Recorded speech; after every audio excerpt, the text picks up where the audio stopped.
How to log out a Frollo application using your smartphone or tablets. Hi everyone, welcome back to Wake&Tech. Today in this video, we are going to be learning how you can easily sign out of your Frollo application so that your data stays secure, especially if you are on a shared device or handing the phone to someone else.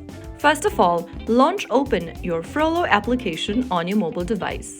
Once you're in the home page or the dashboard of Frollo, go ahead and click on the gear button at the top right corner. This will bring up the settings menu from where you need to go down and look for the Logout button under App Settings. Tap on Logout button and click on Yes Logout in the pop-up. Soon after you do that, you will be able to sign out or log out of Frollo application. Now you can sign in back anytime with your credentials. So that's how you easily do it. Now your account is secure and you can easily sign back in whenever you need to manage your finances again. If you found the video helpful, don't forget to like, share and subscribe to our channel. I will see you again in the next episode. Thank you for watching.